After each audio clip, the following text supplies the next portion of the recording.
లూకా సువార్త 1వ అధ్యాయం 10వ వచనం అలాగే 13వ వచనం చదువుదాము. దయచేసి గమనించవలసిందిగా ప్రభు పేరట మనవి చేస్తున్నాను. యాజక మర్యాద చొప్పున ప్రభువు ఆలయంలోనికి వెళ్ళి ధూపం వేయుటకు అతనికి వంతు వచ్చెను. ధూప సమయమందు ప్రజల సమూహమంతయు వెలుపల ప్రార్థన చేయుచుండగా ప్రభు దూత ధూపవేదిక కుడివైపున నిలిచి అతనికి కనబడగా జకర్యా అతను చూచి తొందరపడి భయపడిన వాడాయను. అప్పుడు ఆ దూత అతనితో, జకర్యా భయపడకుము, నీ ప్రార్థన వినబడినది. నీ భార్య అయిన ఎలిజబెత్ నీకు కుమారుని కన్ను, అతనికి యోహానును పేరు పెట్టుదు అన్నది. 13 మధ్య భాగంలో నీ ప్రార్థన వినబడినది, నీ ప్రార్థన వినబడినది. చిన్న మాట ప్రార్థన చేసుకుని మనము వాక్యాన్ని ధ్యానం చేద్దాం. దయగలిగిన మా తండ్రి, మీ పాదాలకు స్తోత్రాలు. ఉదయకాలం మొదలుకొని ఇంతవరకు ప్రార్థనలో పరిచర్లో సహాయం చేశారు, స్తోత్రాలు. ఈ 3 దినముల ప్రార్థన సహవాసంలో మీరు చేసిన మేలును బట్టి స్తుతిస్తూ ఉన్నాం. ముగింపులో మరి కొంత మీ మాటలు వినడానికి కృప చూపారు. మీ దాసుని నిలుపుకొని సువార్తలా ప్రకటించాలో, ఈ 7 ప్రాముఖ్యమైన సంగతులు బోధపరిచాలో మేము స్తుతిస్తూ ఉన్నాం. ప్రకటించుట్లో వెనుకబడి ఉన్నాము, కరుణించి సమకూర్చండి. సువార్త వినబడని ఎరుగని ప్రదేశాల్లో వినబడినట్లుగా సహాయం దయచేయండి. మరికొద్ది నిమిషాలు మీ మాటలు ధ్యానం చేస్తూ ఉండగా మాతో మీరు మాట్లాడమని, మీరు మహిమ పొందమని, మా కోసం త్వరగా రాని యేసు క్రీస్తు వారి ఘనమైన నామంలో ప్రార్థన చేసుకుని అడిగి వేడుకొనుచున్నాను మా తండ్రి. మంచిది ప్రియులారా, మనం చదివిన ఈ లేఖన భాగంలో నుంచి ఒక 4 సంగతులు మనము ధ్యానం చేస్తాం. దానికంటే ముందుగా ఈ ప్రభువైనటువంటి యేసు క్రీస్తు వారి జీవిత విశేషాలను, పరిచర్యను గురించి ఎక్కువగా మనకు సువార్తలలో కనిపిస్తుంది. 4 సువార్తలు మనకు తెలియజేస్తుంది. ఒక్కో సువార్త ఒక్కో ప్రాముఖ్యమైన సంగతిని తెలియజేస్తుంది. ఆ క్రమంలో లూకా సువార్త కూడాను ఒక ప్రత్యేకమైన సువార్త అని నేను ఇలా భావిస్తాను. దానికి కొన్ని కారణాలు నేను చూపిస్తాను. ప్రాముఖ్యంగా ఒక 6 సంగతులు చెప్తాను. లూకా సువార్త మిగిలిన 3 సువార్తలతో పోలిస్తే కొంత విభిన్నమైనది అని చెప్పడానికి. సో గాస్పల్, సువార్త, ఆ స్పెల్లింగ్ మనకు పరిచయమే, GOSPA. సో ఈ పదాన్ని నేను ఎక్స్పాండ్ చేస్తూ లూకా సువార్తలోని విశేషాలు జ్ఞాపకం చేస్తాను. నంబర్ 1, మొదటి అక్షరం ఏంటి? G. This gospel was written by a Gentile. ఒక అన్యుని ద్వారా వ్రాయబడిన సువార్త లూకా సువార్త. మత్తయి, మార్కు, యోహానులు వీరెవరు? యూదులు. ఓకేనా? మరి వారు రాసిన వ్యక్తులు వేరే, అంటే ఎవరికి రాసినారు అనేటువంటిది వేరే. కానీ వారు ముగ్గురు యూదులు, ఇతడు అన్యుడు. అన్యుని ద్వారా వ్రాయబడిన సువార్త లూకా సువార్త. Number 1, written by gentile. అన్యుని ద్వారా వ్రాయబడిన సువార్త. రెండవది, సింబల్ ఆఫ్ లూక్. లూకాకు సాదృశ్యం ఏంటంటే ఓ ఆక్స్, ఎద్దును సాదృశ్యంగా చూపిస్తారు. భారం భరించేదిగా మనకు కనిపిస్తుంది. That is the symbol of Luke. GOS. మూడవది, ఈ సువార్త ప్రత్యేకమైనది. It is a special gospel. ఎందుకు ప్రత్యేకమైనది అంటే ఇందులో విశేషంగా దేని గురించి మనకు ఎక్కువగా కనిపిస్తుందంటే యేసు క్రీస్తు వారు చేసిన ప్రార్థనలలో ఎక్కువ ప్రార్థనలు రాసినది లూకాని. కనీసం 7 ప్రార్థనలు లూకా రిటర్న్ గా రాస్తూ వచ్చినాడు. రికార్డ్ చేయబడిన ప్రార్థనల్లో ఎక్కువ ప్రార్థనలు రాసింది ఎవరంటే లూకా.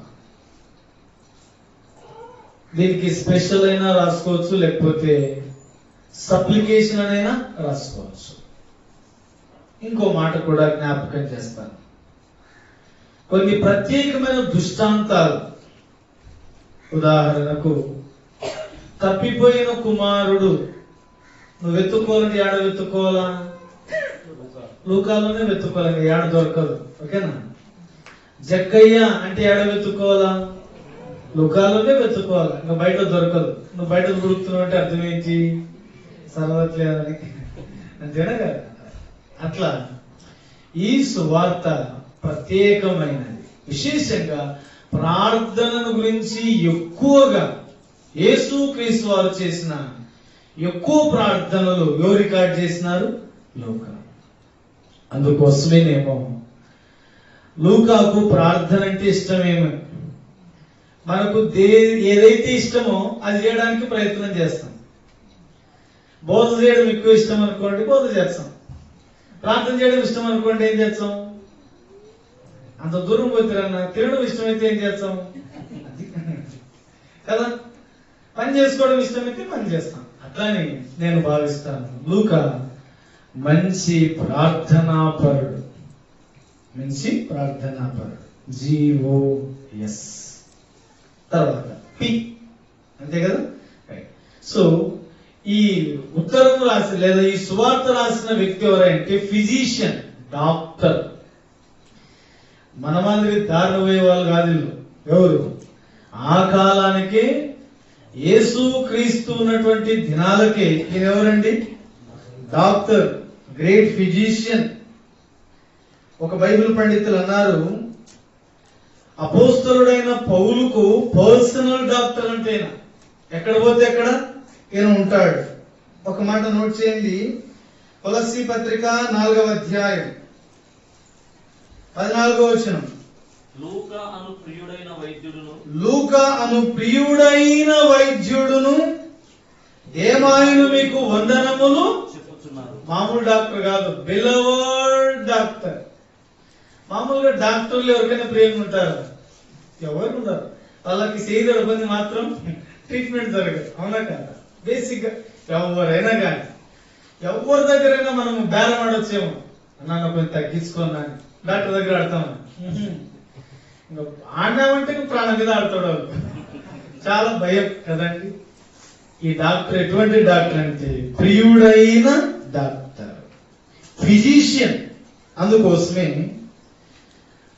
పౌలు ఈ మాట అంటాడు ఆయన ముగింపులో. అంటే తన జీవితాన్ని ఇంకా తాను శిరఛేదనం చేయబోతూ ఉండగా తిమోతికి ఉత్తరం రాశాడు. 2 తిమోతి పత్రిక 4వ అధ్యాయం 10వ వచనంలో, దేమ లోకాన్ని విడిచి వెళ్ళిపోయినాడు, లూకా మాత్రమే నా యుద్ధ ఉన్నాడు, నువ్వు మార్కును ఎంట పెట్టుకొని రా.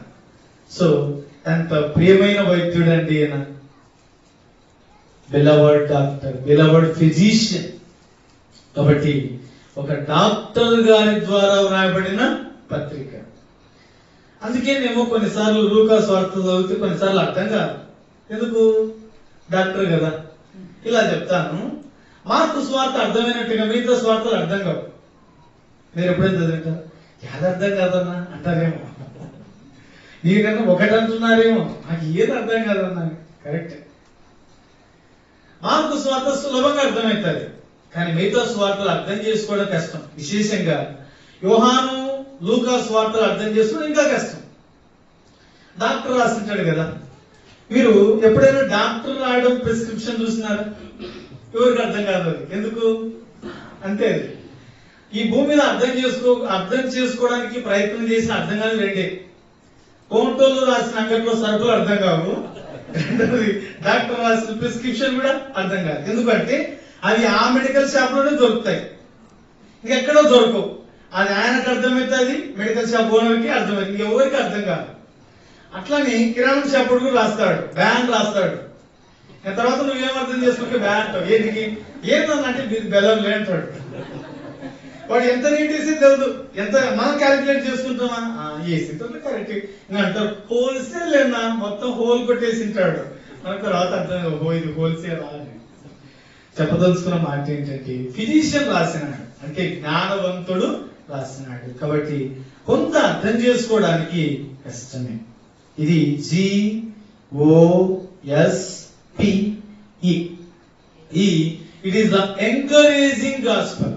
ఇది చాలా ప్రోత్సాహపరిచేటువంటి సువార్త, చాలా ప్రోత్సాహం.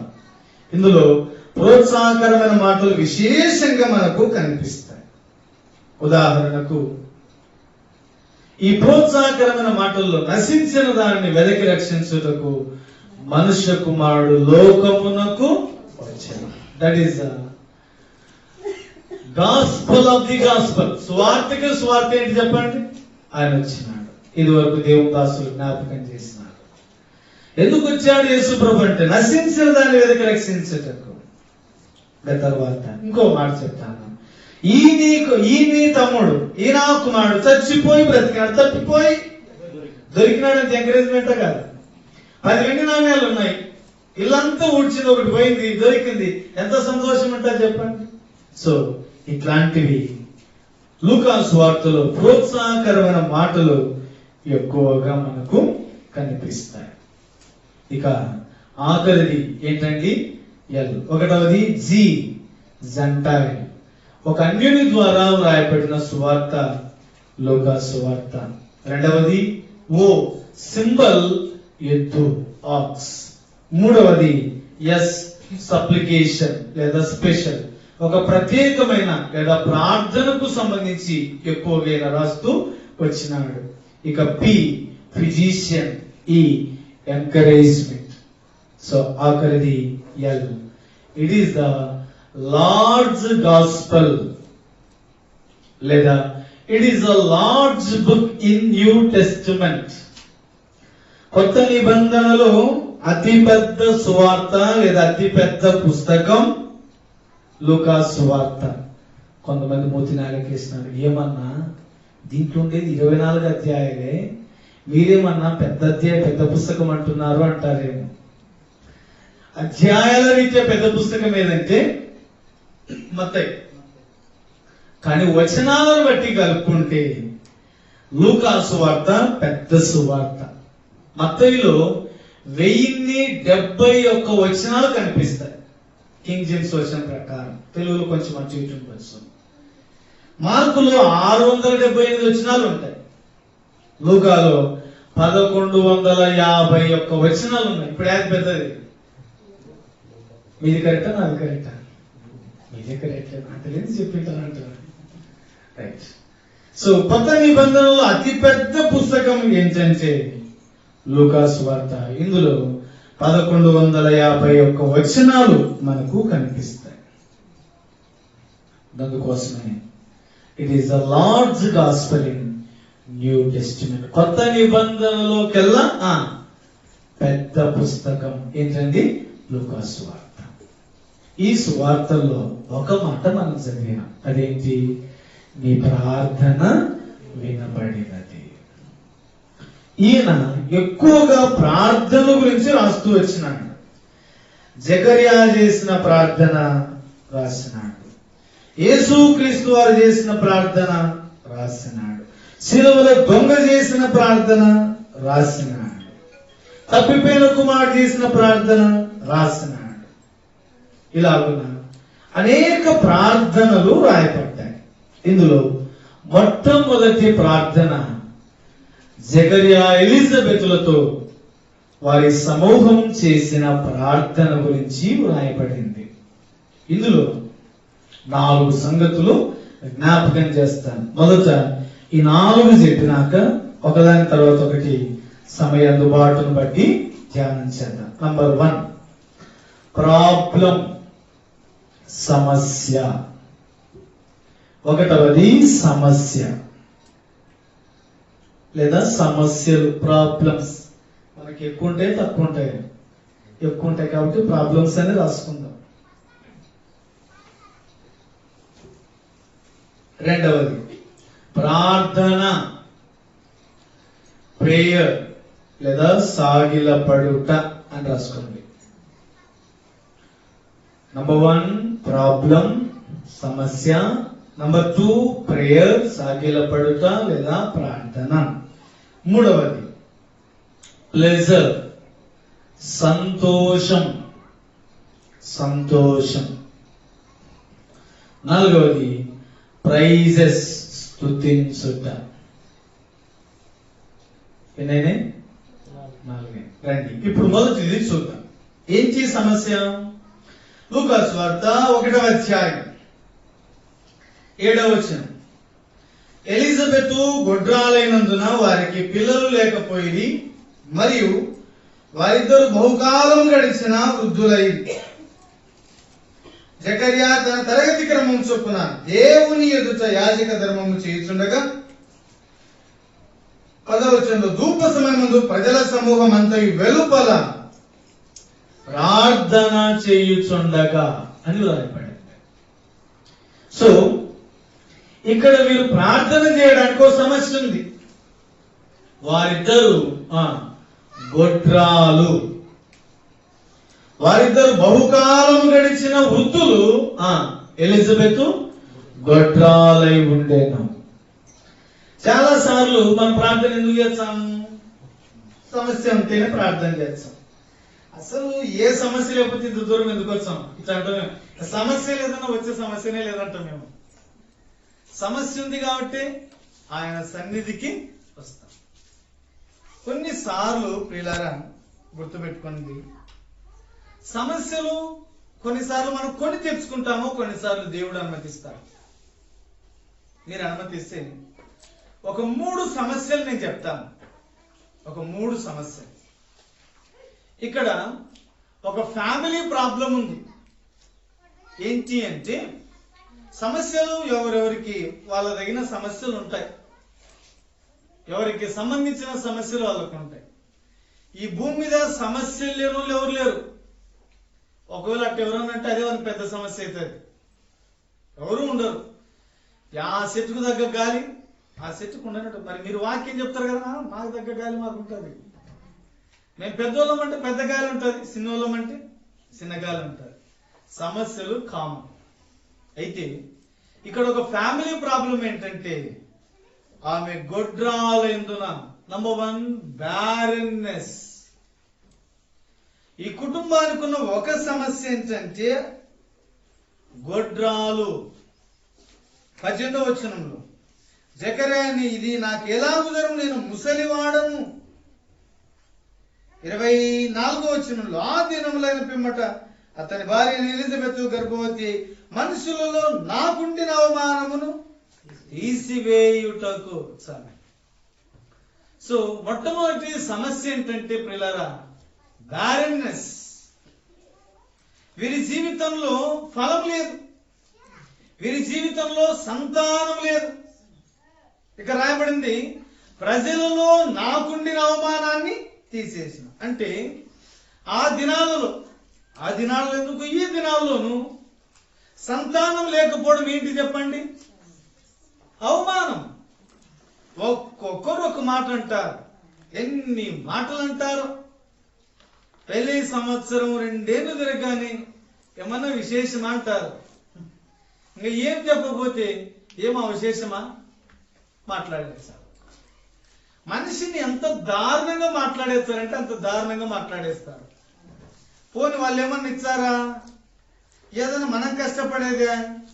సంతానహీనము లేదా గొడ్రాలు అన్నది ఎవరు అనుమతించిండేది? రండి, సమూయేలు మొదటి గ్రంథంలో ఒక మాట జ్ఞాపకం చేస్తాను. 1వ అధ్యాయం 6వ వచనం. సమూయేలు మొదటి గ్రంథం 1:6. యెహోవా ఆమెకు సంతు లేకుండా చేసి ఉన్న యెహోవా ఆమెకు సంతు లేకుండా చేసింది. ఎవరు చేసినది? దేవుడు. ఇస్తే ఎవరు ఇయ్యాలా? దేవుడు ఇయ్యాలా. ఇవ్వకపోతే ఎవరు ఇయ్యాలట్టు? మరి మనుషుల కోసం ఎందుకు? మనుషులు అంటే ఎందుకు బాధపడాలి చెప్పండి? బాధపడకూడదు. మనుషులలో నాకుండిన అవమానం. సమస్య ఏంటంటే అవమానం ఉంది, దేవుడు ఇవ్వాలా. నేటి దినాల్లో ఎక్కువగా పెరిగిపోతుండేది ఇదే సంతానం లేమి. ఎక్కువగా పెరుగుతున్న హాస్పిటల్స్ కూడా సంతాన సాఫల్య కేంద్రాలు అని చూపించుకోవడం తప్పని కాదు. అయితే ఇచ్చేది ఎవరు చెప్పండి? దేవుడే. కుమారులు యెహోవా అనుగ్రహించు స్వాస్థ్యం, గర్భఫలం ఆయన ఇచ్చు బహుమానం. 127. దేవుడు ఇచ్చేది, దేవుని అనుగ్రహం. అయితే వినండి, కొన్నిసార్లు ఇలాంటి సమస్యల గుండా వెళ్తున్నప్పుడు కృంగిపోమా? సమూయేలు మొదటి గ్రంథం 1:14లో నా మనోదుఖము గలదానై ఉన్నాను. ఆమె ఏడుస్తూ ఉంది, బహు దుఃఖాక్రాంతురాలై ప్రార్థన చేసింది. అవమానం ఉంది, మనోవేదన ఉంది, మనోదుఖం ఉంది, బహు దుఃఖం ఉంది. ఇదంతా దేనికోసం అంటే బికాజ్ ఆఫ్ బ్యారన్నెస్. ఆమె గొడ్రాలైనందున అని. విచిత్రమైన సంగతి ఏంటంటే ఇలాంటి వారు పరిశుద్ధ గ్రంథంలో 7 మంది ఉన్నారు. మొట్టమొదటి గొడ్రాలు ఎవరు? శారా. 2వ గొడ్రాలు ఎవరు? రిబ్కా. 3వ గొడ్రాలు రాహేలు. 4వ గొడ్రాలు ఎవరు చేసినారు? మానోహ భార్య. 5వ గొడ్రాలు మీకాల్. So Elizabeth గొడ్రాలైనందున. పరిశుద్ధ గ్రంథంలో కొద్దిమంది గొడ్రాలుగా ఉన్నారు. అయితే వినండి, దేవుడు అనుగ్రహిస్తే పొందేది. మన కష్టపడితే ప్రయాసపడితే ఖర్చు పెట్టుకుంటే అయ్యేది కాదు. బ్యారన్నెస్. ఇప్పుడు ప్రశ్న వేసుకుందాం. భౌతికంగా సమస్య ఉంది, మరి ఆత్మీయంగా లేదా? ఏదైనా ప్రభువు దగ్గరికి నేనులే ఒక్క ఆత్మనన్న కన్నా పాపాన పోయినామా? ఒకరికన్నా స్వార్థ చెప్పిన పాపాన పోయినామా? ఒకరి కోసమన్న కన్నీరు కాచి ప్రభు దగ్గర తెచ్చినామా? పౌలు పరిచర్లో కన్న కుమారుడు తిమోతి, పౌలు తన పరిచర్లో కన్న కుమారుడు తీతు, తుకికు, ఫిలెమోను, వీరందరూ పౌలు పరిచర్లో కన్న బిడ్డలు. అదే క్రమం అయితే, అదే వాస్తవం అయితే ఆత్మీయంగా మనకేమన్నా ఇది మనకు అవమానం అనిపించట్లేదా? అయ్యో, ఇన్నేళ్ళైంది నేను రక్షించబడి, ఇంతకాలమైంది నేను రక్షించబడి, ఒక్క ఆత్మను కూడా ప్రభు దగ్గరకు తీసుకురాలేదే అని అవమానం ఫీల్ అవ్వట్లేదా? అవమానంగా భావించట్లేదా? భౌతికంగా ఎంత అవమానమో కదండి పిల్లలు లేకపోతే. ఆత్మీయంగా గుర్తుపెట్టుకుందాం, ఇది మనకు అవమానం. దేవుని పిల్లలుగా దేవుని మందిరానికి కనీసం ఒక్కరిని. ఆ మధ్యలో రేణుగుంట ప్రాంతానికి పరిచర్య కోసం వెళ్తే అక్కడ స్థానిక సంఘ ప్రియులు పెద్దలు ఇలా వారంతా నిర్ణయం తీసుకున్నారంట. ఏంటంటే సంవత్సరానికి ఒక్కరిని, మనకు ఊరంతా రక్షించబడాలని పెద్ద టార్గెట్లు పెట్టొద్దు. ఒకవేళ అంత విశ్వాసం ఉంటే చాలా సంతోషం. మందిరంలో ప్రతి ఒక్కరు ఎంతమందిని? ఒక్కరిని. అక్కడ కనీసం 90 కుటుంబాలు ఉన్నాయి. ఒక్కో కుటుంబం ఎన్ని కుటుంబాలు తీసుకొస్తే? ఒక కుటుంబం. ఇక నెక్స్ట్ ఇయర్ మందిరం ప్లాన్ అంతా మార్చేయాలి, పైన మందిరం కప్పేయాలి అని ఆలోచన చేస్తున్నారు. అంటే కనీసం ఒక్కరిని ప్రభు దగ్గరికి తీసుకురాలేకపోతే 2020 సంవత్సరం బతికేమన్నా లాభం అని చెప్పండి. మన వల్ల భౌతికంగా ఇట్లా పక్కన పెడతాం, ఆత్మీయంగా ప్రభు దగ్గరకు ఒక్క ఆత్మను, ఒక్క వ్యక్తిని, ఒక్క పిల్లని, ఒక్క వ్యక్తిని ప్రభు దగ్గరకు రప్పించగలిగితే పరలోకం పరవశించిపోతుంది. ప్రజలలో నాకుండిన అవమానం అన్నాడు. Number 1 barrenness. ఆ విషయంలో నీవు నేను సిగ్గుపడవలసినటువంటి పరిస్థితుల్లో ఉన్నాము. ఆయన గురించి ప్రకటించవలసిన సమయంలో మాట్లాడుతూ ప్రకటించవచ్చు, కూర్చొని ప్రకటించవచ్చు, సంభాషణ ప్రకటించవచ్చు. ఇదివరకు దేవుని వాక్యాన్ని ఎలా ప్రకటించాలో చెప్పినాడు. ప్రకటించకపోవడం ఏంటి? సాగు. అంతేనా కాదు? దేవుడు ఆశ కలిగిన ప్రాణాన్ని ఏం చేస్తాడు? ఒక్క ఆత్మ. చరిత్రలో కంకణం కట్టుకొని ప్రార్థన చేసి ప్రకటించిన వారి కార్యాలు చూడగలిగారు. Number 1 barrenness. రెండవ సమస్య చూద్దాం. రాజులు 2వ గ్రంథం 4వ అధ్యాయం 1వ వచనం. రాజులు 2వ గ్రంథం 4వ అధ్యాయం 1వ వచనం. అంతటా ప్రవక్తల శిష్యులలో ఒకని భార్య, నీ దాసుడనైన నా పెనిమిటి చనిపోయిను, అతడు యెహోవా యందు భక్తి గలవాడై ఉండేనని నీకు తెలిసే ఉన్నది. ఇప్పుడు అప్పులవాడు నా ఇద్దరు కుమారులు నాకు దాసులుగా ఉండటకు వారిని పట్టుకుని పోటకు వచ్చినారని ఎలీషాకు మొరపెట్టగా, మొరపెట్టగా. వీళ్ళొక సమస్య ఉంది. ఏంటి సమస్య? అప్పులవాడు నా ఇద్దరు కుమారులను పట్టుకెళ్తున్నాడు. Number 2 baroness. రెండవ సమస్య ఏంటంటే అప్పులు. ఒకటవది బ్యారన్నెస్, సంతానం లేని ఒక సమస్య. రెండవది బారో, అప్పు, డెబ్ట్స్, అప్పులు. ఇక్కడ శిష్యుడే. ఎవరి శిష్యుడు? ఎలీషా శిష్యుడే, భక్తిపరుడే, ప్రార్థన చేసేవాడే, భార్య పిల్లలు అందరూ భక్తిపరులే. మరి ఏమైనా కుటుంబంలో అప్పులైనాయి. మరి దేవుని పిల్లలు అప్పు చేయొచ్చా? ఏమన్నా పలకరు? మీరంత సీరియస్ ఉంటే నాకు భయం అవుతుంది. ద్వితీయోపదేశకాండం 28వ అధ్యాయం 14వ వచనం.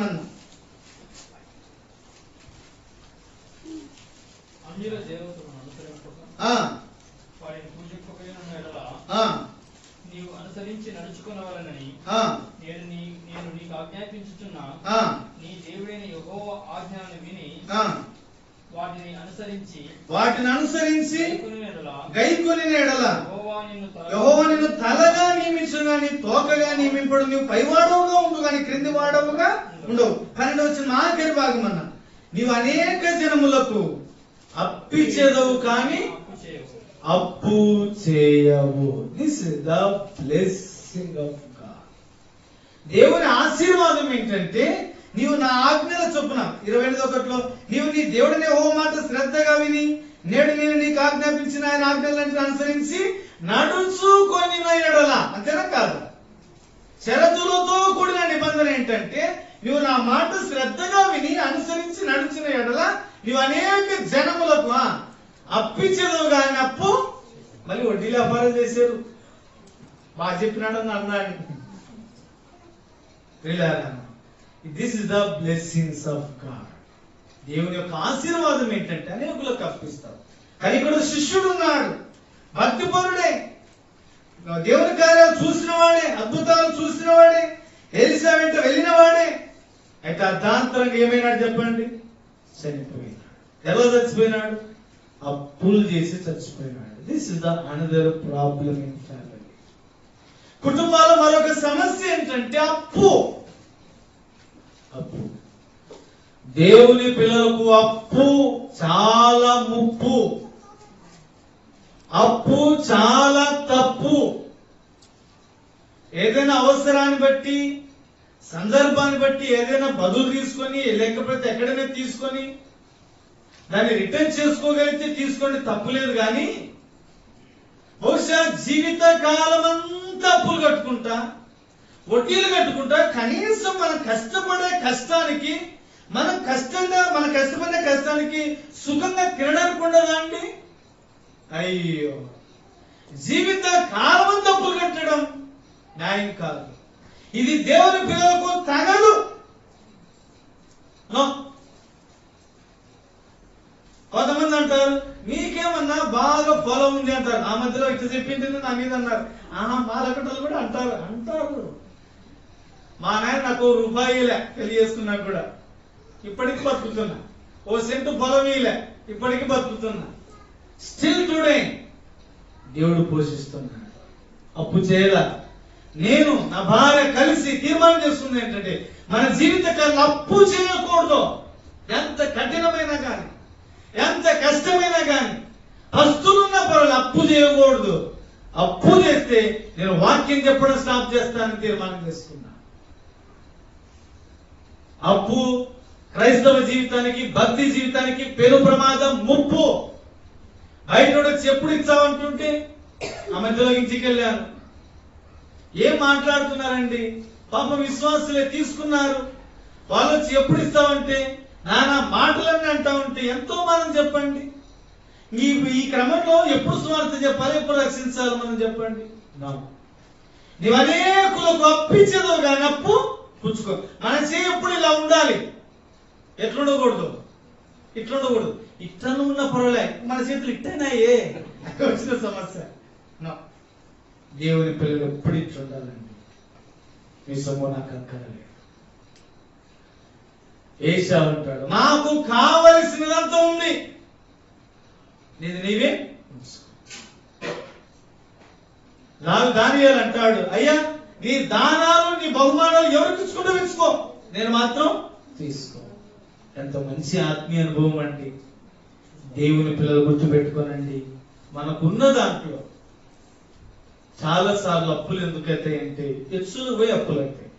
అప్పుడప్పుడు పెద్దలు అంటారు కదా, ఎచ్చులకు పోతే కరెక్ట్ చెప్తారు కదండి. ఎచ్చులకు పోతే కొన్నిసార్లు అవసరాలకు మించి వెళ్తామండి. సౌకర్యాలు ఉండటం తప్పు కాదు, సుఖవంతమైన జీవితం తప్పు. ఇప్పుడున్న ప్రాథమిక అవసరాలు కలిగి ఉండాలి, తప్పు కాదు. కానీ లగ్జరీ అన్నది తప్పు. ఇలా గుర్తుపెట్టుకుందాం. ఒకవేళ మనం జీవించినామనుకోండి, మనం చూసేదంతా ఏంటంటే వాక్యం చెప్తాం చూస్తాము, తర్వాత హైఫైగా బ్రతుకుతున్న వాళ్ళని, వాళ్ళ లగ్జరియస్ లైఫ్ అంతా చూస్తాం. అదేంది, పులిని చూసినాక వాత పెట్టుకున్నట్టు వాత పెట్టుకుంటాం. కానీ మనకంతా మోడల్ ఎవరు చెప్పండి? మన ప్రభువే. పౌలు అంటాడు 1 కొరింథీ 11:1, నేను క్రీస్తును పోలి నడుచుకొనుచున్న ప్రకారం మీరు నన్ను పోలి. మనకు మాదిరి ఎవరు? దేవుడే. పేతురు రాసిన 3వ పత్రిక 2:21 క్రీస్తు కూడా మీ కొరకు శ్రమపడి మీరు తన అడుగు జాడలందు నడుచు నిమిత్తం ఆయన మీ కొరకు మాదిరి ఉంచిపోయాను. దేవుడే మన మాదిరి. దేవుడు ఎట్లా బతికినాడో, దేవుడు ఎట్లా మాట్లాడినాడో, దేవుడు ఎట్లా చూసినాడో, దేవుడు ఎట్లా చేసినాడో మనం ఏం చేయాలి? అట్టే చేయాలి. అట్లా చేసి చూడండి, అప్పులైతే ఏమో.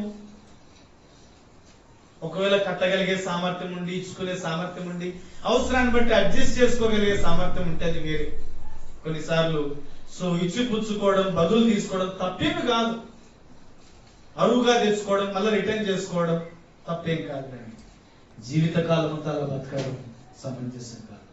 ఒక సందర్భంలో యేసుక్రీస్తు వారు కూడా పన్ను కట్టాల్సి వచ్చింది, అరశకలు కట్టాల్సి వచ్చింది. ఏం చేసినాడు? సముద్రానికి వెళ్ళు, గాలం వేయి, చేప వస్తుంది, నీకు నాకు, నీ కొరకు నా కొరకు. అంటే పేతురు ఏ పరిస్థితులు ఉన్నాడు, యేసు క్రీస్తు ఏ పరిస్థితులు ఉన్నాడో పేతురు పరిస్థితి కూడా అదే. నీ కొరకు నా కొరకు పోయి పనులు చెల్లించు. అది చెప్పదలుచుకున్న మాట. కాబట్టి నంబర్ 2 ఏంటంటే బారో.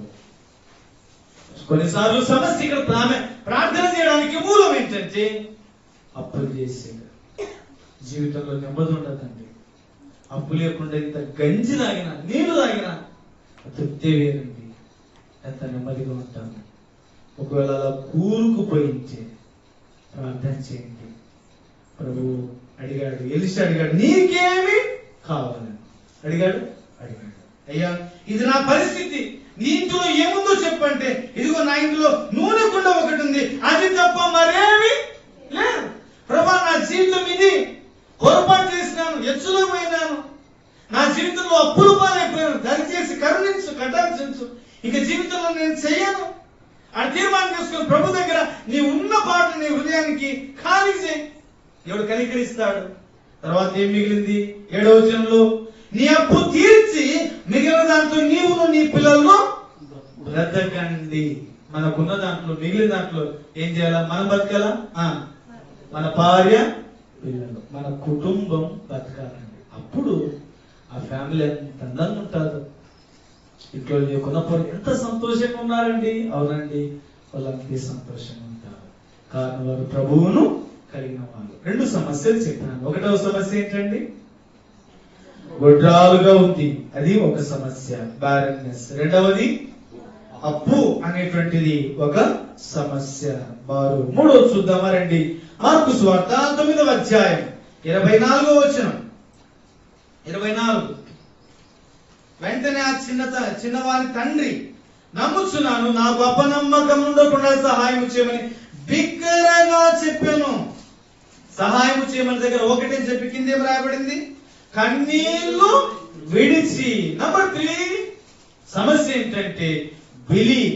నాకు అపనమ్మకం ఉండకుండా సాయం చేయమని కన్నీరు గార్చినాడు. శిష్యుల వల్ల కాల, శిష్యులు వెళ్ళగొట్టలేకపోయినారు, శిష్యులు విడిపించలేకపోయినారు. అయ్యా నీ వల్ల ఏమన్నైతే చెప్పు, నా కుమారుణ్ణి స్వస్థపరచు. అయితే ఈయన చేసిన ప్రార్థన ఏంటంటే, నాకు అపనమ్మకం ఉండకుండా సహాయము చేయి. ఇక్కడ సమస్య ఏంటంటే నమ్మకానికి సంబంధించిన సమస్య. ప్రార్థన చేస్తున్నామండి, వాస్తవమే, కానీ నమ్ముతున్నామా? Are you believing? దేవుణ్ణి ఎంత నమ్మాలో అంత నమ్మండి. నమ్ముకున్న వాళ్ళకి నమ్ముకున్నంత. ఈ వ్యక్తి నమ్మాడు. 29లో ఇది ప్రార్థన వల్లే కనుక దేని వల్ల సాధ్యం కాదు. కొన్నిసార్లు మందిరానికి వస్తాం, ప్రార్థనలో ఏకీభవిస్తాం, చాలా సంతోషం, కానీ నమ్మవలసినంతగా నమ్మట్లా. అందుకోసం ఈయన ఏడ్చి ప్రార్థన చేసినాడు, అయ్యా నాకు అపనమ్మకం ఉండకుండగా, నాకు అవిశ్వాసం ఉండకుండగా నాకు సహాయం దయచేయి. అప్పుడు నమ్మి నువ్వు ప్రార్థన చేసి కొండ తీసుకుపోయి ఏడబడాలంట, సముద్రంలో పడమంటే అది పడుతుంది, పడదు. మనం చేసే ప్రార్థనలో కొన్నిసార్లు అంతగా మనం నమ్మకం ఉంచట్లేదేమో. అందుకే ఇలా ప్రార్థన చేద్దాం, ప్రభువా నాకు నమ్మిక పుట్టించు. ప్రభు నమ్మదగిన వాడు. అందుకోసమే 2 తిమోతి 1వ అధ్యాయంలో చెప్పినాడు, నేను నమ్మిన వాడిని ఎరుగుదును కనుక సిగ్గుపడను. 1:12 అనుకుంటాను. మనం నమ్మిన వాడిని ఎరుగుదుము కాబట్టి మనం ఎప్పుడు కూడా సిగ్గుపడం. This is the problem. ఇక 4వది అదొక్క మాట చూద్దాం. లూకా సువార్త 1వ అధ్యాయం 9వ వచనం. యాజక మర్యాద చొప్పున ప్రభు ఆలయంలోనికి ధూపం వేయటకు అతనికి వంతు వచ్చాను. 3వది, అప్పుడున్న లోకం అంతా ఎవరి కోసం కనిపెడుతుంది? మెస్సియా. అవునా కదా? అంతవరకు వాళ్ళు ఎక్కడున్నారు? చీకటిలో ఉన్నారు. They are waiting for brightness. వాళ్ళ సమస్య అది.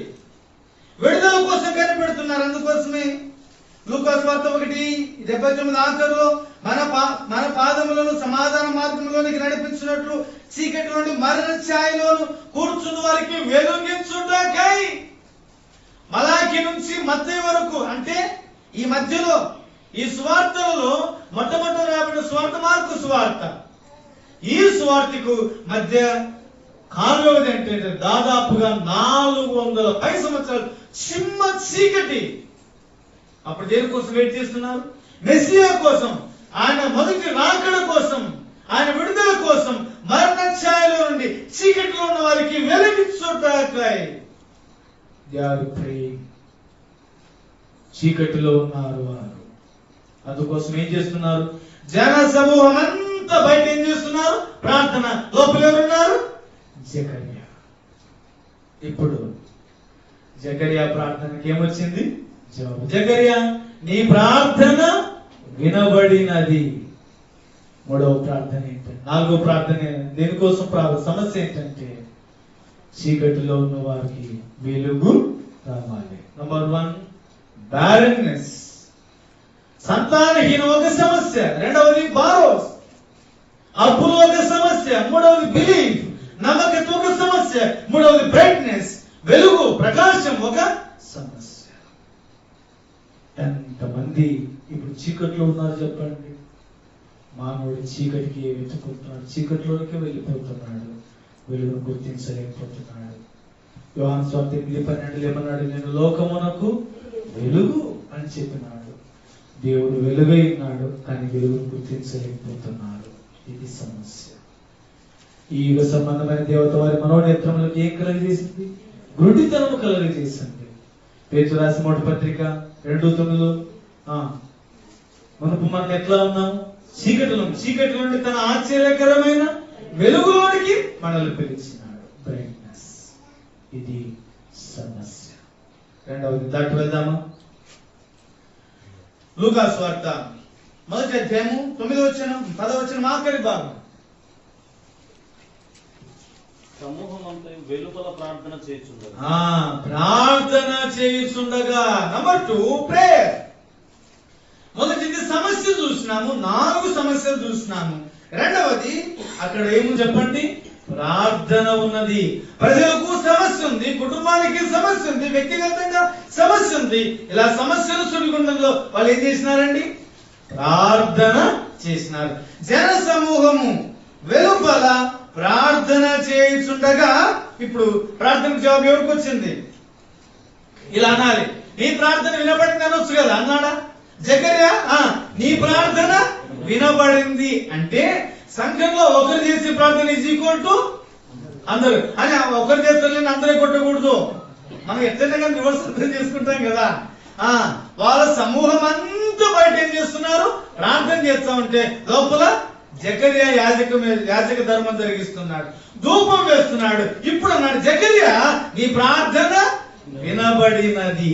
ఇందులో మరలా 4 సంగతులు చెప్తాను. ఒకటవది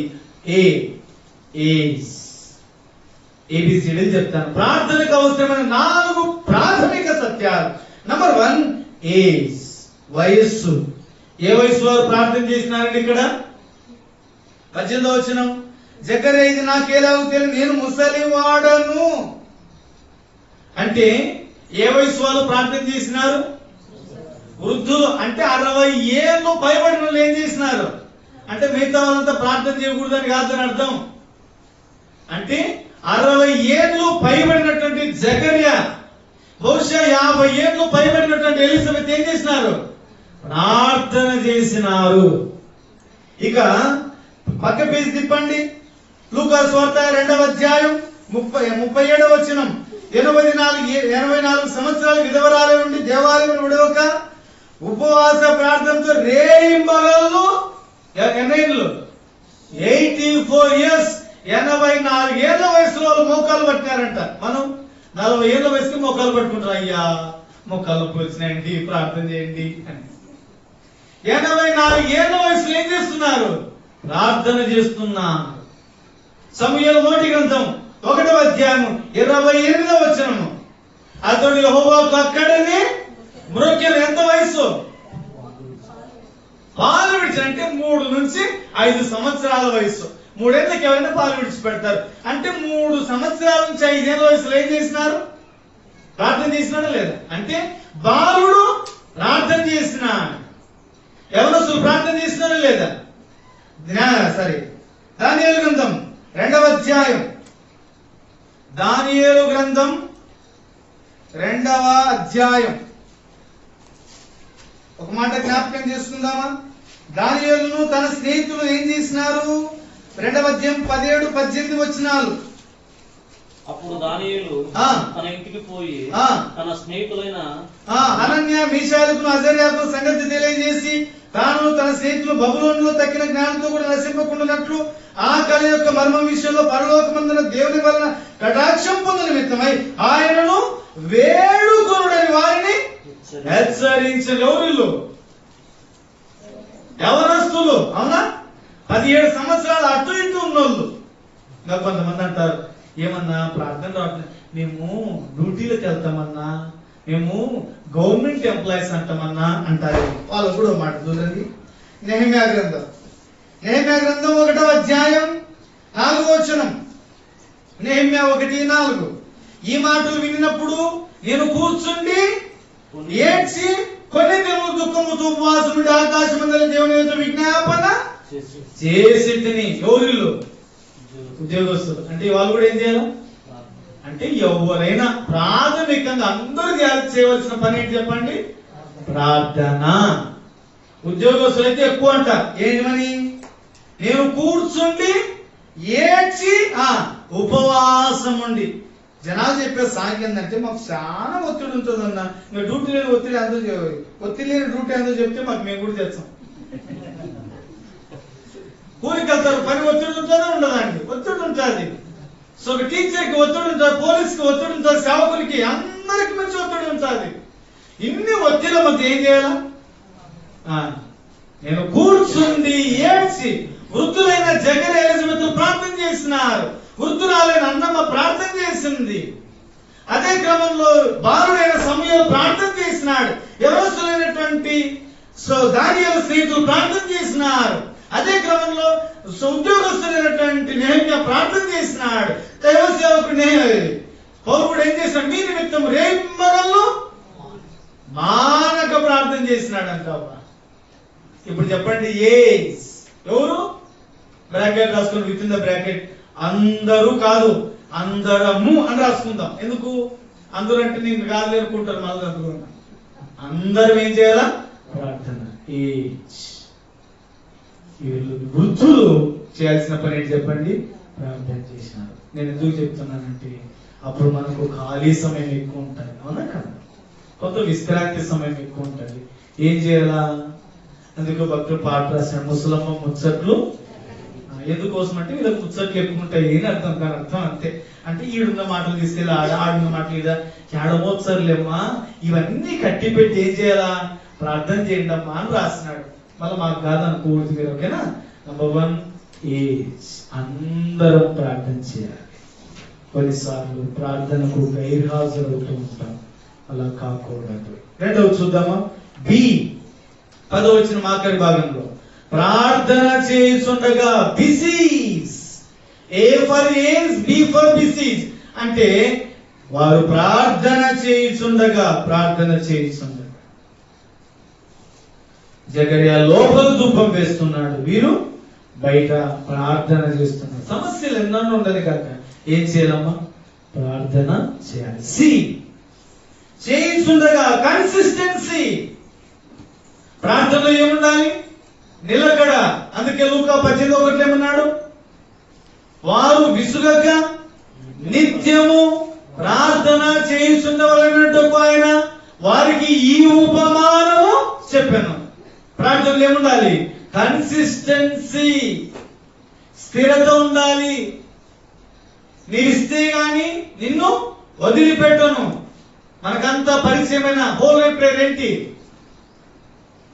ఆదికాండం 32లో ఆ రాత్రి యాకోబు ప్రార్థన చేసినాడు. ఎబ్బో కురేవు దాటించి ప్రభు దగ్గరికి వెళ్ళి ఎబ్బో ప్రభు అని ప్రార్థన చేసినాడు. నీవు నన్ను ఈ రాత్రి ఆశీర్వదిస్తే గాని నేను నిన్ను విడిచిపెట్టు. That is the commitment, consistency of the Jacob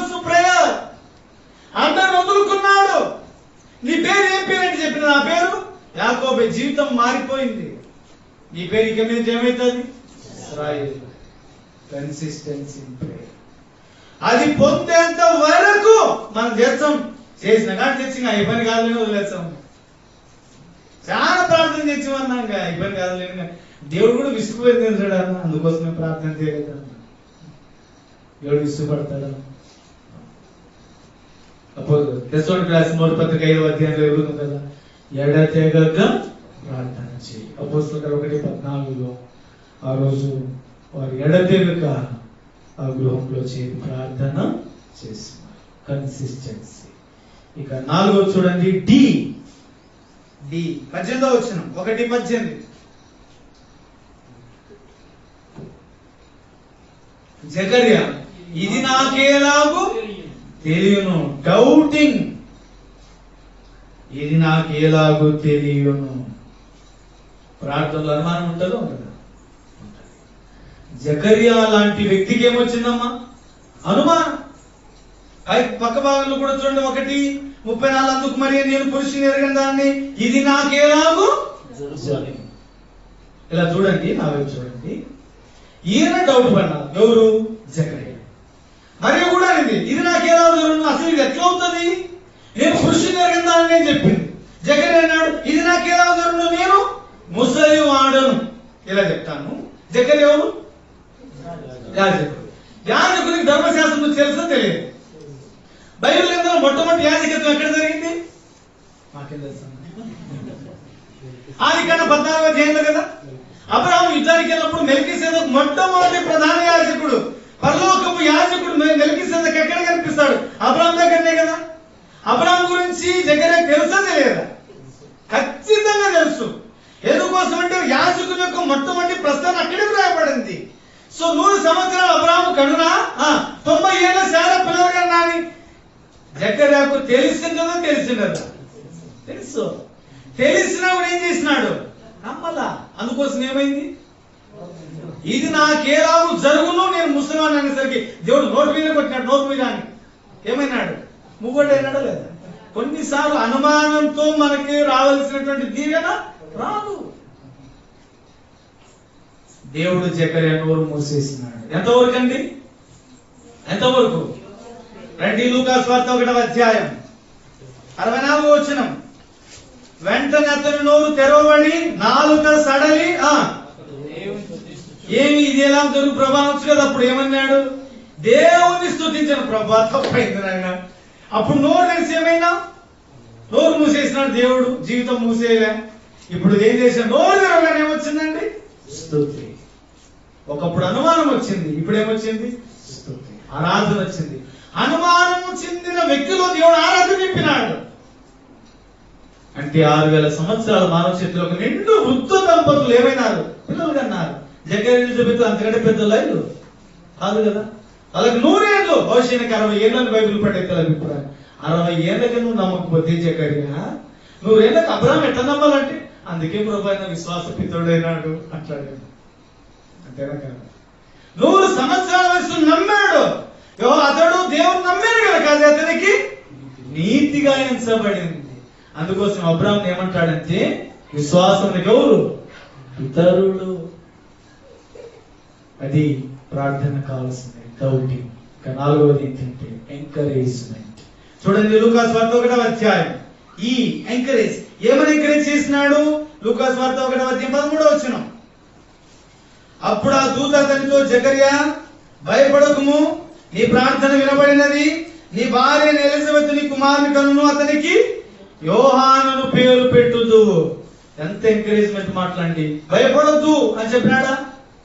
ఇంకా కన్ఫర్మ్ చేసినాడు.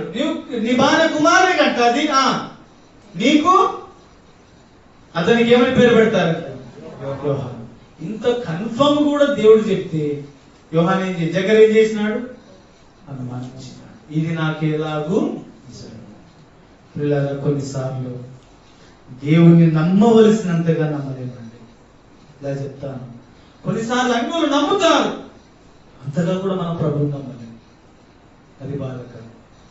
జకర్యా ప్రార్థన చేసినాడు, కానీ ప్రార్థనలు ఏముంది? అనుమానం. కొన్నిసార్లు మన అనుమానాన్ని బట్టి ప్రార్థన జవాబు రావట్లేదు.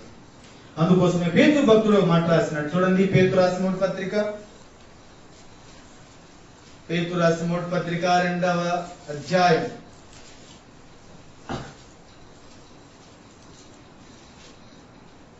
ఇక్కడ పురుషులైతే సనుగులను సంశయములను మాని తిమోతి పత్రిక మొదటి తిమోతి పత్రిక మన్నించండి 2వ అధ్యాయం 8వ వచనం. కావున ప్రతి స్థలమును పురుషులు కోపమును సంశయములు లేని వారై పవిత్రమైన చేతులెత్తి ప్రార్థన చేయవలనని. సంశయం అంటే అనుమానమే, డౌటింగ్. కాబట్టి దేవుణ్ణి అనుమానించకూడదు. దేవునికి సమస్తం సాధ్యమే. అయితే దేవుడు కొన్నిసార్లు ఆలస్యం చేస్తాడు, కానీ ఆలస్యం చేసి ఏమిస్తాడు? అద్భుతం చేస్తాడు. కాబట్టి నీ ప్రార్థన వినపడినది. నంబర్ 1 ప్రాబ్లం, సమస్య చూసినాము. 2వది ప్రేయర్, ప్రార్థన చూసినాం. ఏ అన్ని వయసులో ప్రార్థన చేయొచ్చు. బి బిజీ, దాన్ని వేడుకున్నారు. సి కంటిన్యూలీ ఎడతెగ ప్రార్థన చేసిన. డి డౌటింగ్, అనుమానం వచ్చింది. కొన్నిసార్లు అనుమానాన్ని బట్టి మన ప్రార్థనకు జవాబు. ఈ ఎంకరేజ్మెంట్, జకర్యా భయపడద్దు, నీ ప్రార్థన వినబడింది. నీ భార్య కుమారుని కంటాది. నీవు అతనికి యోహాను పేరు పెడతావు. మరి ఈ మాటలన్నీ టీవీలో అక్కడక్కడ చూసి నెక్స్ట్ ఇయర్ రా నీ కొడుకు పుడతాడు, ఇవన్నీ నమ్మొద్దు. ఇవే శిలక పంచాంగాలు కాదు, లాటరీలో. దేవుని వాక్యాన్ని నమ్మండి. ప్రభువా నీ చిత్తానుసారమైన ఫలాన్ని దయచేయనా తప్పనిస్తే ప్రభువా నా కొడుకు దయచేయని అడిగే అర్హత మనకు లేదు.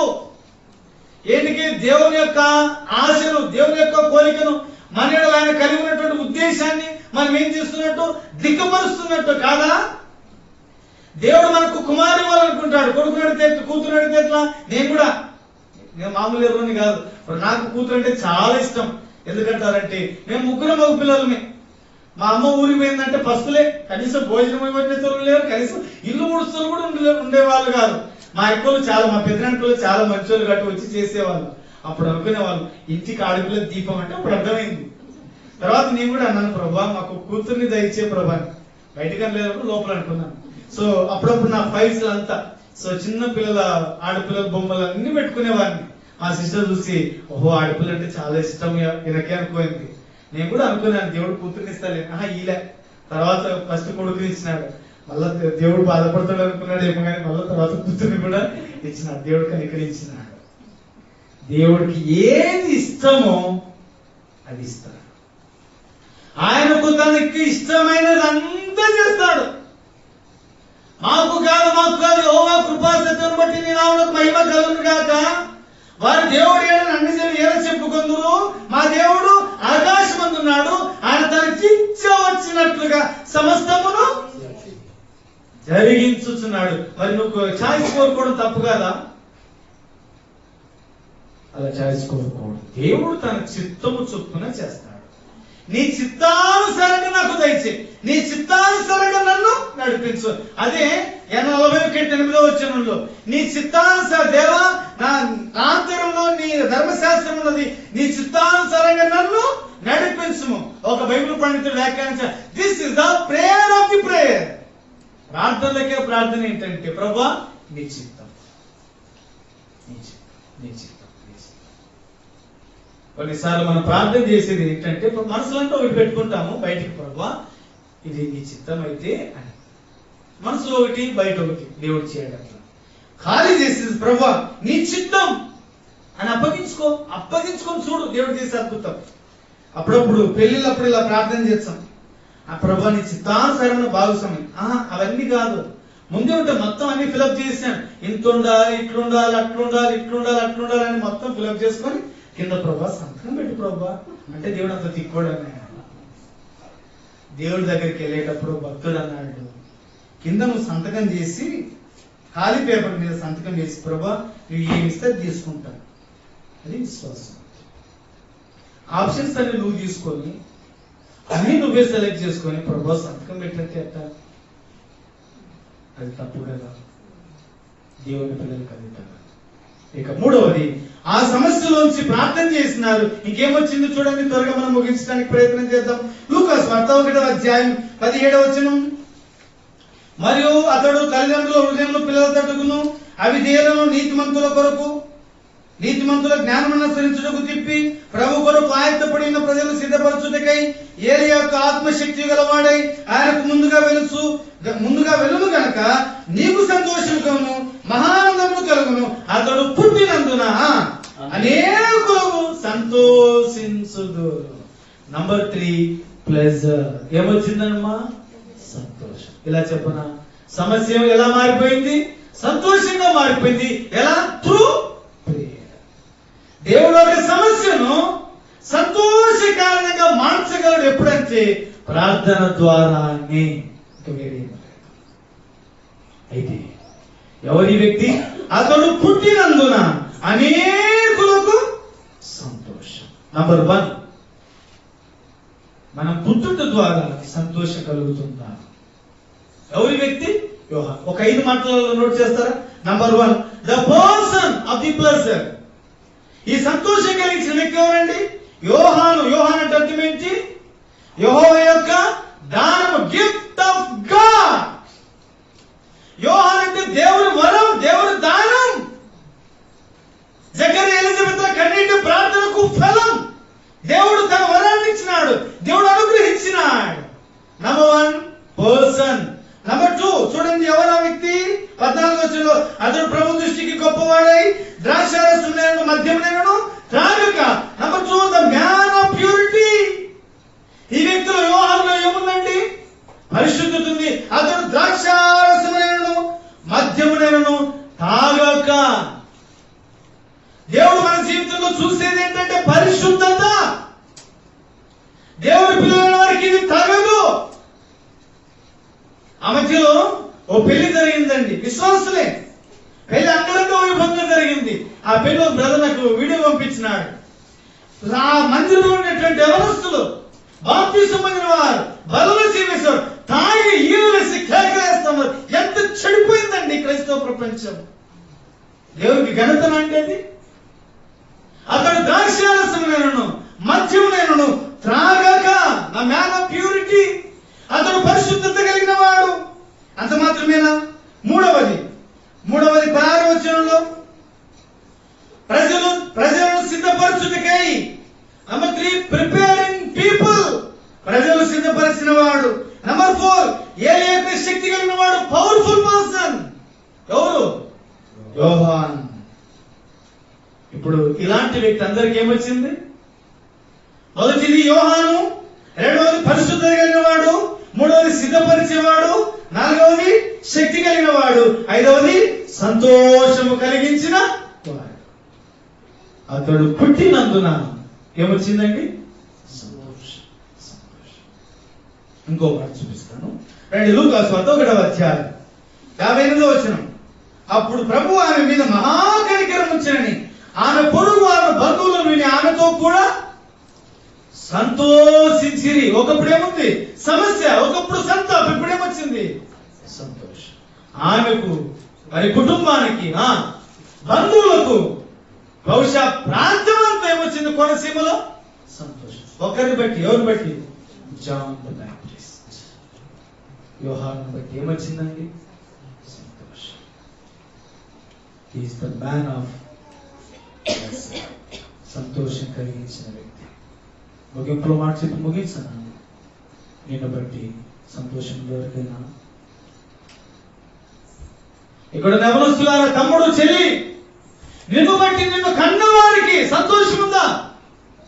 అతడు పుట్టినందున అనేకులు సంతోషించి ఆనందించి నువ్వు సంతోషముతో మహానందము కలుగును. వీరి కన్నిటి ప్రార్థన ఫలం సంతోషం. అలాంటి కుమారుని చేతులకు ఇచ్చినారు. మరి ఏమైపోయింది జీవితం?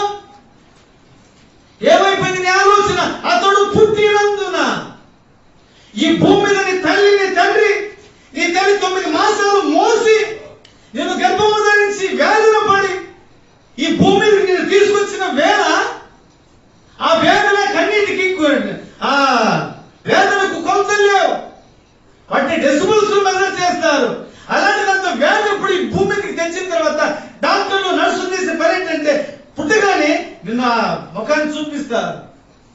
బిడబుట్టాడండి. ఇదిగో చూడండి, చూడగానే ఒక్కసారిగా మైమరిచిపోతుంది తల్లి.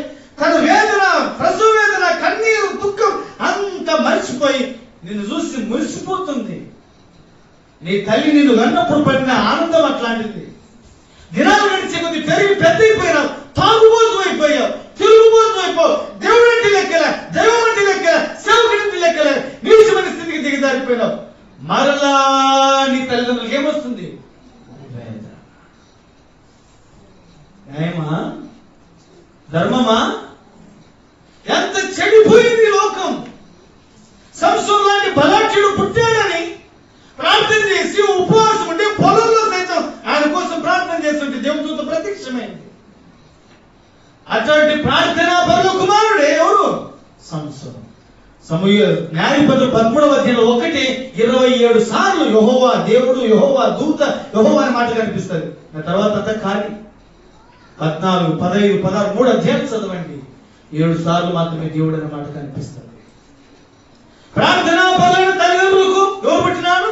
ప్రార్థనాహీనుడైనటువంటి సంసోను వచ్చాడు. ఆ తల్లిదండ్రులకు ఎంతో దుఃఖం.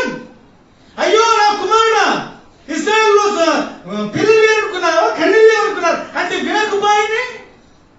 ఒకరిని చెంత చేరును, దెలీలా చెంత చేరును, తన జీవితాన్ని బలహీనపరుచుకున్నాడు, పాపంలో పడిపోయి మగ్గిమస్సైపోయినాడు. అతడు పుట్టినందున సంతోషమా చెప్పండి?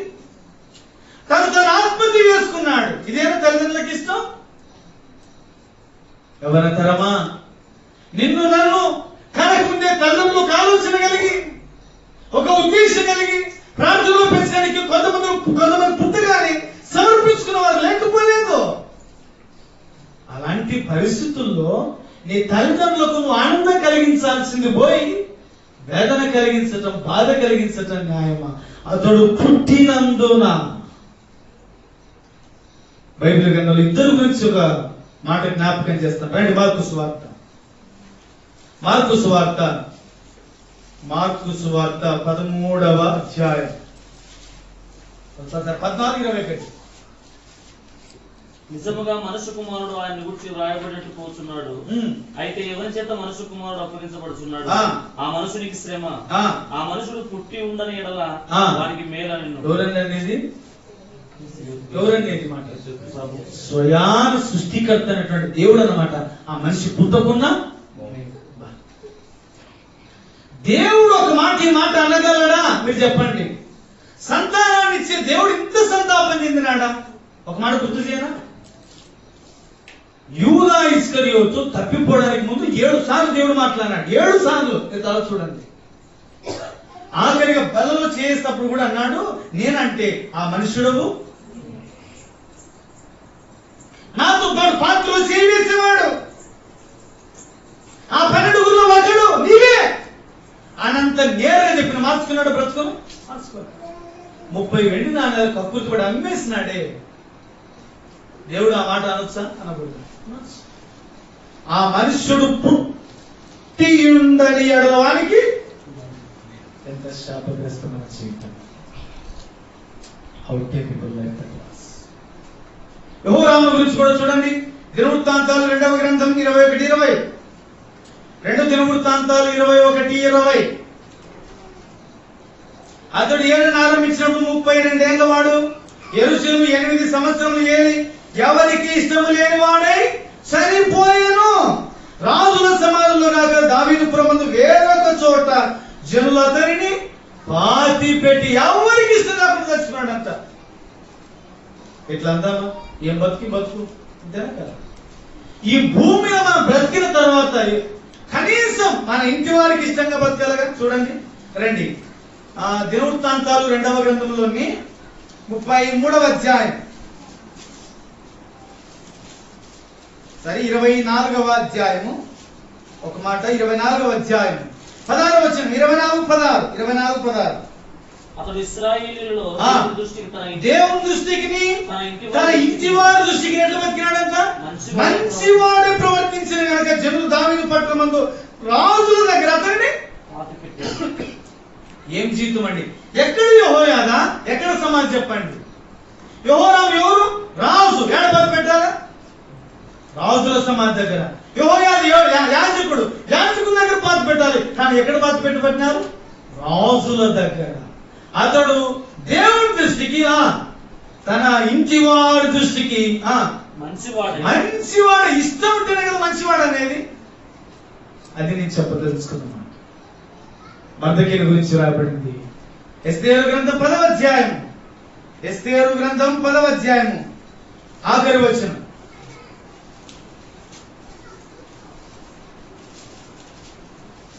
ఎస్తేరు గ్రంథం 10 ఆఖరి వచనం. ఆఖరి భాగం చదివేద్దాం. జనుల యొక్క క్షేమను విచారించుచు యూదులలో గొప్పవాడై తన దేశస్తులో చాలా మందికి అసహ్యుడుగా ఉండేను. ఉందా? ఎట్లున్నాడు?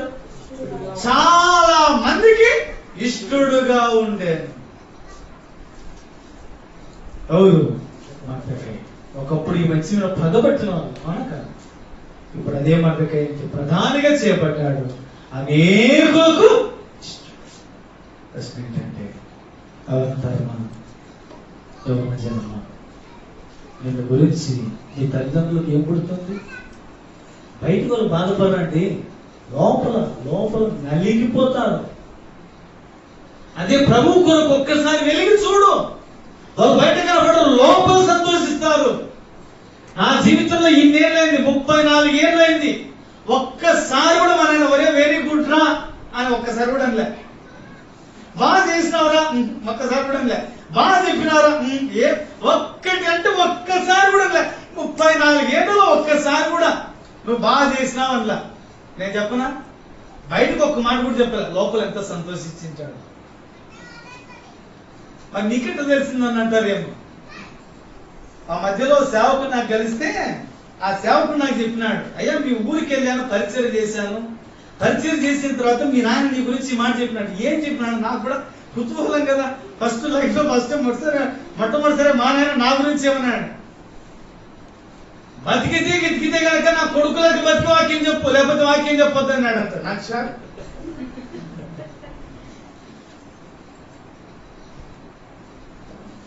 ఎంత సంతోషించాను.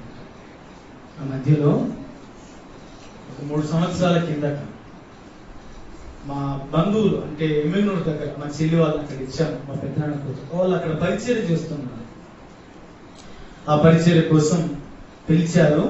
మా బావగారు ఎంబీ చర్చిలో పాస్టర్ పనిచేస్తున్నారు. తనకు రెవరెండ్ అని అవార్డు, దాన్ని ఏమంటారు, డెసిగ్నేషన్ వచ్చింది. వాళ్ళు స్తుతి కూడిక కనిపెట్టి మా అందరిని ఆహ్వానించినారు, మమ్మల్ని కూడా ఆహ్వానించినారు. అందులో ఇంకా ఎవరో ఏమి స్పీకర్ నువ్వే చెప్పండి అని చెప్పి నాకే అంటగలిగినారు. మొత్తానికి తప్పదు కదా ఇదా. సో దాదాపుగా రాత్రి 7 గంటల సమయం అట్లయింది. 8:30 వరకు ప్రజల వాక్యం.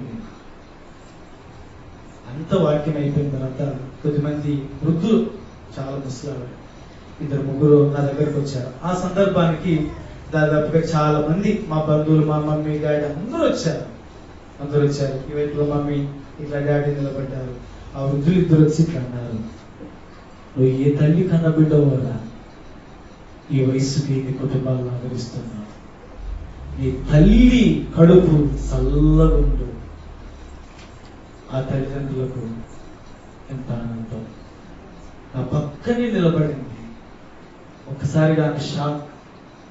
ఏ తల్లి కన్నా బిడ్డో, ఈ వయసు ఇన్ని కుటుంబాలు ఆదరించబడుతున్నాయి, నీ తల్లి చల్లగుండు నాయన అనేసరికి నేను అనుకున్నాను రా, నా జీవితంలో అన్ని ఇచ్చిన దేవునికి, పంటలో దశభాగం ఇచ్చిన, సొమ్ములో దశభాగం ఇచ్చిన, బరిలో దశభాగం ఇచ్చిన, పాలలో దశభాగం ఇచ్చిన, కోళ్ళలో దశభాగం ఇచ్చిన, అన్ని ఇచ్చిన ప్రభా, దిగో నాకు 3 సంతానం ఇచ్చిన, వాళ్ళని వాడుకో అని పరిచయం కన్నాను. ఏ వాడుకుంటాను అనుకున్నాను. ఇలాగ విశేషంగా ఈ కుటుంబాలు కట్టడానికి నీలాంటి వాడు కూడా దేవుడు వాడుకుంటాడంటే దేవుడు నీ ఎడలో ఒక ఉద్దేశం కలిగి ఉన్నాడు. నా ప్రార్థన ఆలకించినాడు, నా జీవితం ధన్యం. అంతకు మించి తల్లికి ఒక ఆనందం ఏముంటుంది చెప్పండి. నా భారం ఏంటంటే మనల్ని కన్న వారికి మనం రక్షించిన దేవుడికి మనం ఇష్టపడినాం. అది ఈ దినం నేను చెప్పదలుచుకున్న మాట. ఈ ప్రార్థన ఆలకించబడింది. నంబర్ 1 సమస్య, ప్రాబ్లం ఉంది. 4 సమస్యలు చూసినాం. నంబర్ 2 ప్రేయర్, 5 మెట్లు చూసినాం. నంబర్ 3 ప్లేజర్, అది కలిగించిన వ్యక్తి ఎవరండి? యోహాను. యోహాను గురించి లూకా సువార్త 6. స్త్రీలు కలిగిన వారిలో యోహాను కంటే గొప్పవాడు. అసలు జకరియా ఎలిజబెత్ కడుపు మండిపోయింది కదండి. ఇక ఆఖరిది ఏంటంటే ప్రైజెస్. జకరియా ఎలిజబెత్ ఏం చేసినారు? ప్రభువును స్తుతించినారు. ఇది నేను జ్ఞాపకం చేసినప్పుడు నోరు తెరచి నాలుక సడలి ప్రభువును స్తుతించారు. Problem became prices. సమస్య ఎట్లా మారిపోయింది? స్తుతిగా మారింది. ప్రార్థన నీ పరిస్థితిని, నీ స్థితిని మార్చివేస్తుంది.